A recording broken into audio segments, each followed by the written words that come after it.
के पल्लव की महत्वता को जरा जानिएगा, बहुत बहुत ध्यान दीजिएगा। आम के पत्ते देखे आप लोगों ने? अरे बोलो जम के तो बोलो। देखें उसका प्रयोग कभी आप लोगों ने करा? आम के पत्ते का कभी प्रयोग कर देखिएगा। अभी तो नवरात्रि चल रही है, नवरात्रे में जब 5वां दिन नवरात्रे का रहे, चैत्री नवरात्रे का 5वां दिन रहे, और मान लो कि आपके घर में किसी बच्चे की, लड़के की या लड़की का या मंगल विवाह नहीं हो रहा हो या शादी नहीं हो रही हो, या उस लड़के लड़की के लिए बहुत प्रयास कर लिया आपने, उसकी शादी हो ही नहीं रही, अथक प्रयास आपने कर लिया और उसका मंगल विवाह नहीं हो रहा, तो ये देवी भागवत में स्पष्ट कहा गया है, देवी भागवत में वर्णन किया गया है, देवी भागवत में वर्णित किया गया। और देवी भागवत में कहा गया कि आम का जो पत्ते होते हैं, आम का जो पत्ता होता है, आम का जो पल्लव होता है, उस आम के पत्ते पर हल्दी और सिंदूर,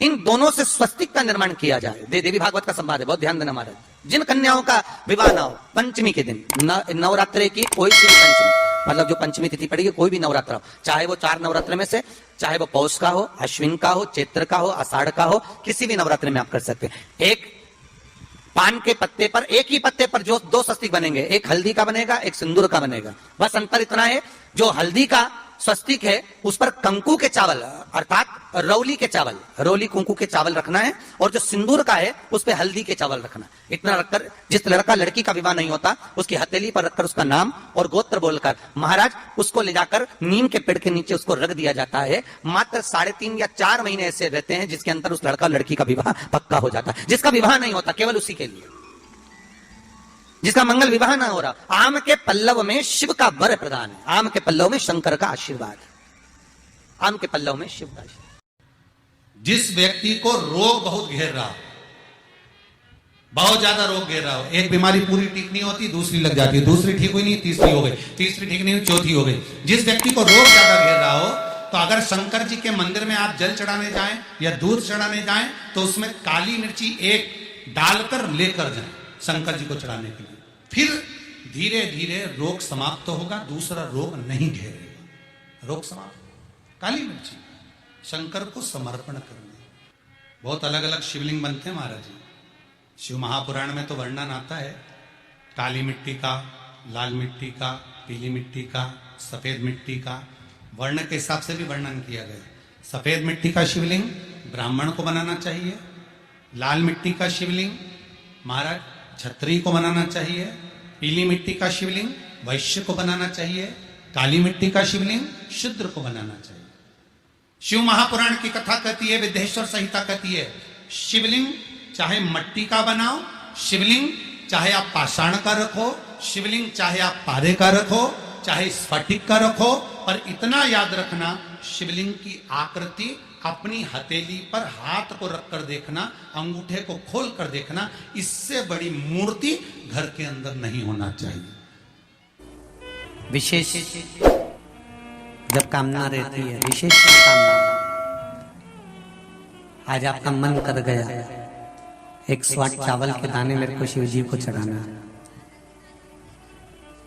108 चावल के दाने मुझे आज शंकर भगवान को चढ़ाना। विशेष आज आपके मन में कोई मनोरथ बड़ा है, कोई कामना बड़ी है, और बाबा से आपने विनती करी कि मेरा ये कार्य अटक रहा है, आप पूरा करोगे, मुझे विश्वास है। 108 चावल के दाने चढ़ाना है।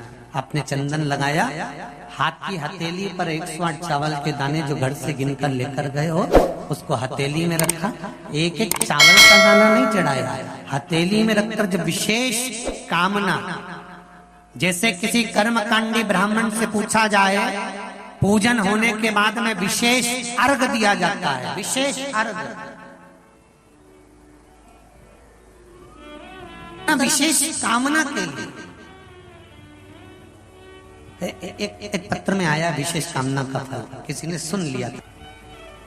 108 अक्षत के दाने हाथ में हो, और आपकी कामना कर कर जिस कार्य के लिए आपने बाबा को आज स्पर्श किया है, हाथ में लेकर जहां आपने चंदन लगाया है, उसी जगह पर हथेली से बाबा को चंदन वाले स्थान पर उस 108 चावल के दाने को रख देना चाहिए, छोड़ देना चाहिए या लगा देना चाहिए।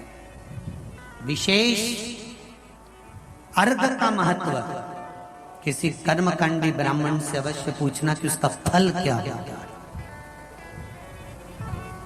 एक काम करिए, अब आप बालू के शिवलिंग की जगह, मिट्टी के शिवलिंग की जगह, पार्थिव शिवलिंग की जगह एक काम करना कि आप किसी मंदिर में जाकर शिवलिंग का मात्र स्पर्श कर लेना भी, केवल स्पर्श कर लेना भी पार्थिव शिवलिंग के निर्माण का फल है। केवल स्पर्श, जम के तो बोलो जरा। तो शिवलिंग का मात्र स्पर्श, केवल छूना नहीं है। स्पर्श का मतलब होता है शंकर भगवान को आप चंदन ले गए हो कि नहीं ले गए हो, अष्टगंध ले गए हो कि नहीं ले गए हो, पर ये तो मुझे विश्वास है कि एक लोटा जल लेकर जरूर जाते हो। जल चढ़ाने के बाद भी अगर आप 3 उंगलियां शिवलिंग पर अगर मात्र घुमा देते हो तो समझ लो कि आप प्रतिदिन पार्थिव शिवलिंग का निर्माण कर रहे हो। और शिवलिंग प्रतिदिन आप शिवलिंग का स्पर्श मात्र घुमाने पर ही पार्थिव शिवलिंग का निर्माण